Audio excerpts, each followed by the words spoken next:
धीरे धीरे आ भी रहा है।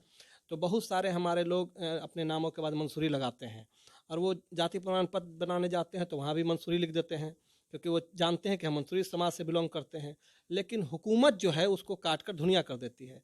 तो हमारा ये भी एक प्रमुख मांग है कि जो धुनिया शब्द का इस्तेमाल किया गया है बिहार के गजट में, उसको हटाना तो मुमकिन नहीं है, लेकिन क्योंकि धुनिया है तो धुनिया रहे, लेकिन उसके बगल में सरकार गजट में मंसूरी जरूर लगाए। मंसूरी भी लगा पैदा होगी। सिर्फ कहेंगे, कांग्रेस कह दे हम ये करेंगे, आरजेडी कह दे हम ये करेंगे, अदर पार्टियां कह दें कि हम ये करेंगे, दें कुछ ना, और जिसने दिया पूरा समाज उसके साथ चला गया, तो उनकी भी कुछ जिम्मेदारी बनती है कि अगर वो हिस्सेदारी देंगे तो समाज गुमराह नहीं रहेगा, बटेगा नहीं, टूटेगा नहीं, एक साथ उन पार्टियों को आगे बढ़ाने का काम करेगा जो पार्टियां हमको हिस्सेदारी देने का काम करेंगी।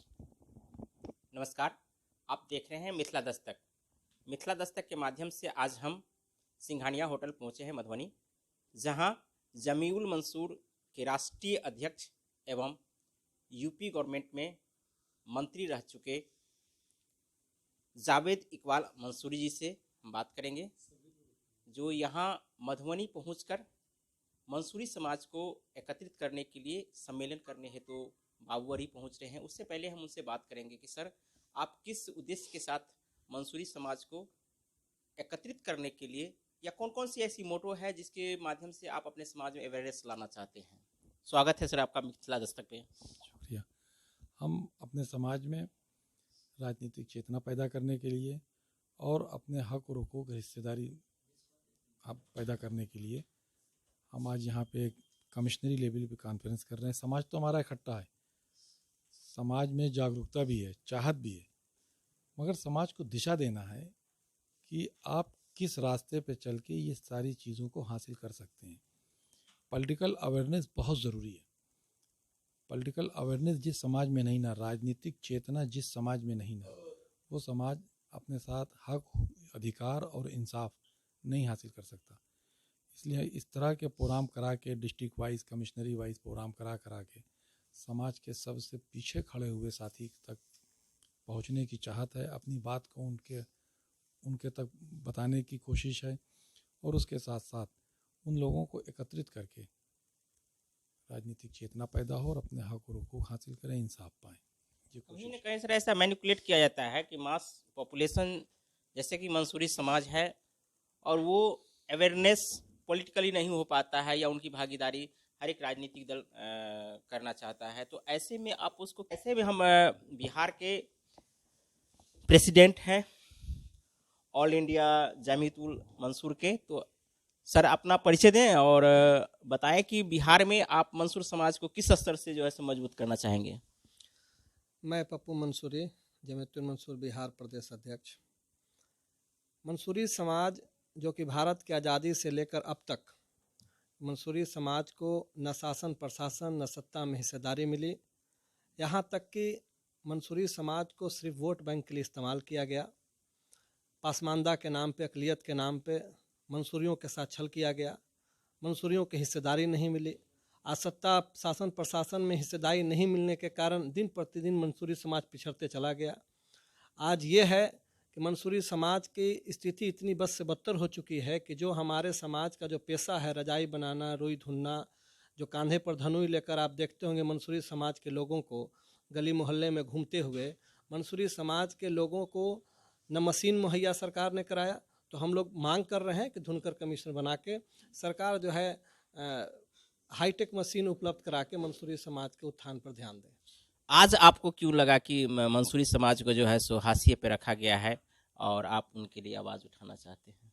आज नहीं, ये गलतफहमी है कि कुछ लोग ये शिकायत करते हैं कि आज मंसूरी समाज जो है मधुबनी ज़िला में प्रोग्राम करे। नहीं, विगत कई वर्षों से, जैसा कि जमीयतुल मंसूर के राष्ट्रीय अध्यक्ष हमारे साथ मौजूद हैं मधुबनी प्रोग्राम के लिए, हमें 2 साल पहले बिहार का अध्यक्ष बनाया गया। मैं उससे पहले महासचिव था प्रदेश का। 3 वर्ष से लगातार पूरे बिहार में अभी तक तकरीबन 26 जिलों में जमीयतुल मंसूर की कमेटियां जिला स्तर पर बन चुकी हैं। जिला स्तर से लेकर प्रखंड स्तर, प्रखंड से पंचायत स्तर तक हम लोग कमेटी गठन करते हैं।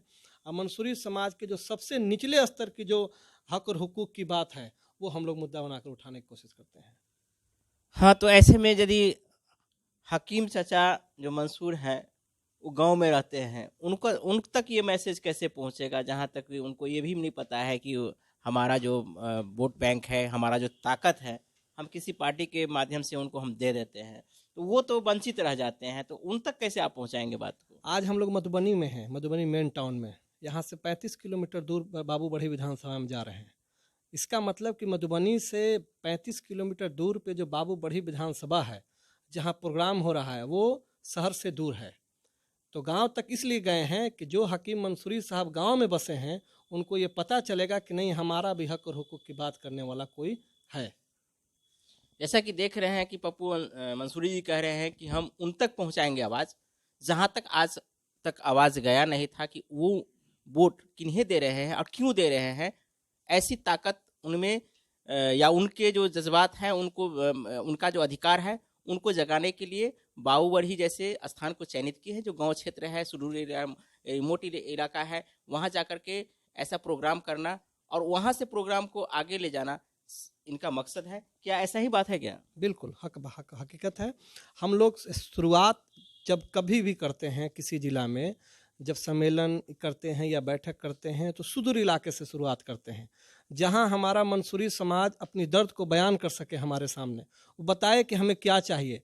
जब तक हम अपने मंसूरी समाज के सबसे निचले स्तर के लोगों से नहीं मिलेंगे, हम अपनी बात सरकार तक नहीं पहुंचा सकते। अच्छा सर, अवेयरनेस लाएंगे या उनमें कौन सी ऐसी चेतना लाएंगे जिसके कारण वो राजनीतिक दृष्टिकोण से जो है सो अवेयरनेस हो सके, राजनीतिक मांग जो है उनकी जो अब तक नहीं हुई है, उनको अब तक लाभ नहीं मिला है, वो मिल सकेगा? देखिए, समाज में जो गुमराहियत है वो हमारे जैसे जमीयतुल मंसूर के प्लेटफॉर्म पे जो हम लोग काम कर रहे हैं, सामाजिक संगठन के साथ साथ पॉलिटिकल लोगों की भी जिम्मेदारी है कि वो गुमराहियत से बचाएं। कोई भी पॉलिटिकल पार्टी, अब जैसे पिछले दिनों हम लोगों ने बिहार के अंदर राजनीतिक दबाव बनाया और आरजेडी ने एक टिकट इसराइल मंसूरी साहब को दिया, वो टिकट पाए, चुनाव जीते, 100% रिजल्ट दिया गया। तो जब राजनीतिक दल हमको हिस्सेदारी देगा नहीं तो गुमराहियत तो पैदा होगी। सिर्फ कहेंगे, कांग्रेस कह दे हम ये करेंगे, आरजेडी कह दे हम ये करेंगे, अदर पार्टियां कह दें कि हम ये करेंगे, दें कुछ ना, और जिसने दिया पूरा समाज उसके साथ चला गया। तो उनकी भी कुछ जिम्मेदारी बनती है कि अगर वो हिस्सेदारी देंगे तो समाज गुमराह नहीं रहेगा, बटेगा नहीं, टूटेगा नहीं, एक साथ उन पार्टियों को आगे बढ़ाने का काम करेगा जो पार्टियां हमको हिस्सेदारी देने का काम करेंगी। सर, मुसलमानों को हिस्सेदारी तो मिल रही है, तो आप किस प्रकार कहेंगे कि जो मुसलमानों की हिस्सेदारी राजनीतिक पार्टी नहीं देती है? कहाँ हिस्सेदारी मिल रही है? 27% रिजर्वेशन बैकवर्ड का है पूरे हिंदुस्तान में। आप देख लीजिए, जिस समाज के सीएम बनते हैं 27% में 25-26% उसी समाज के लोगों को हिस्सेदारी मिल जाती है। हमारे यहाँ आप देख लीजिए, चाहे समाजवादी पार्टी और सब, पूरा बैकवर्ड रिजर्वेशन का कोटा वो यादवों को चला जाता है। कल्याण सिंह हुए थे, लोधों को चला गया। तो जो भी बैकवर्ड सीएम बनता है, जो भी बैकवर्ड सीएम बनते हैं, वो पूरी की पूरी हिस्सेदारी उनके पास चली जाती है। ऐसा नहीं होना चाहिए। जिसकी जितनी संख्या भारी उसकी उतनी भागीदारी, इस फार्मूले के हिसाब से हिस्सेदारी हमको मिलनी चाहिए। क्या यूपी में भी यही फार्मूला लागू है जो अन्य पार्टी, राजनीतिक पार्टी जो है सो इसको प्राथमिकता के रूप में दे रही है? भाई, यूपी में तो पॉलिटिकल पार्टियां हिस्सेदारी देने लगी हैं। इतना दबाव बन गया है, इतना राजनीतिक चेतना मंसूरियों में पैदा हो गई है कि वो दबाव बना के कुछ हद तक हिस्सेदारी लेना शुरू कर दिया उन्होंने। और यहाँ भी शुरुआत हुई है, आरजेडी ने शुरू किया है, शुरुआत हुई है यहाँ, और आगे मिलनी चाहिए। जैसे कि मधुबनी में युवा है, मंसूर समाज के हैं, दुनिया समाज के हैं, वो आवाज़ उठाता है पॉलिटिकल के लिए, लेकिन उसको कहता है कि आप मुसलमानों में ही वोट डालना चाहते हैं। तो क्या लगता है कि ये जो प्लेटफॉर्म तैयार कर रहे हैं सिर्फ दुनिया समाज के लिए ही, या अति पिछड़ा में अन्य समाज है जो बैकवर्ड एजुकेशन के दृष्टिकोण से और शिक्षा के दृष्टिकोण से सबसे नीचे स्तर पे हैं, उनके लिए भी आवाज़ उठाएंगे? जो लोग शिक्षा के क्षेत्र में पीछे हैं, सामाजिक स्तर पे पीछे हैं, राजनीतिक क्षेत्र में पीछे हैं, सबको आज प्रोग्राम है। अगर समय हो तो आप चलिए, देखिए। कोई वहाँ बैरिकेडिंग थोड़ी है किसी मंसूरी आए। हम तो अपनों के साथ साथ अपने जैसे दिखने वाले दूसरे को भी उठाना चाहते हैं, आगे लाना चाहते हैं, मजबूत करना चाहते हैं। जैसा कि देख रहे हैं कि सर इकबाल साहब बोल रहे हैं कि जो समाज अब तक बिल्कुल पिछड़ा हुआ था, उनको पॉलिटिकल दृष्टिकोण से हम मजबूत करना चाहते हैं, जिसे कि उपेक्षित किया जा रहा था। स्तर के लोगों से नहीं मिलेंगे, हम अपनी बात सरकार तक नहीं पहुंचा सकते। अच्छा, सरकार वर्तमान 15 साल से है, उसमें भी पसमानदा का जो है सो आवाज़ अधिकांश राजनीतिक पार्टी उठाते हैं, तो जो सरकार है वर्तमान में, उस सरकार से क्या मांग करते हैं वर्तमान में? वर्तमान की सरकार जो माननीय नीतीश कुमार जो बिहार के मुख्यमंत्री हैं, उनसे हमारी मांग है।